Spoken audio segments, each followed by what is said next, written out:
Welcome to Kenton's videos. Enjoy the video. In this video, I will show you how to make delicious waffles at home using a sandwich maker. We'll start by gathering all the necessary ingredients and equipment. Then, I'll guide you through preparing your sandwich maker for optimal cooking. Next, we'll mix the perfect waffle batter to achieve that ideal consistency. Finally, I'll demonstrate how to cook your waffles until they are beautifully golden brown and wonderfully delicious, ready for your favorite toppings. Let's get started. To begin, let's gather our essential ingredients and tools. You'll need 1½ cups of all-purpose flour, 2 tablespoons of sugar, and 2 teaspoons of baking powder. Don't forget 1/2 teaspoon of salt.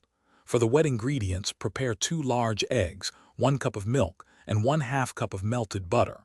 Of course, your trusty sandwich maker will be the star appliance for this culinary adventure.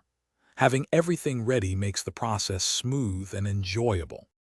Now let's create that perfect waffle batter. In a large bowl, whisk together your dry ingredients, the flour, sugar, baking powder, and salt. In a separate bowl, combine the wet ingredients, eggs, milk, and melted butter, mixing them thoroughly. Gradually pour the wet mixture into the dry ingredients. Stir gently until just combined. A few lumps are perfectly fine. Overmixing can lead to tough waffles, so stop as soon as the ingredients are incorporated for a light and fluffy result. Finally, it's time to cook our delicious waffles. First, preheat your sandwich maker to its highest setting.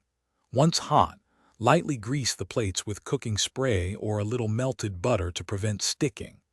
Pour about 1/2 cup of batter onto the center of the hot plates, ensuring even distribution.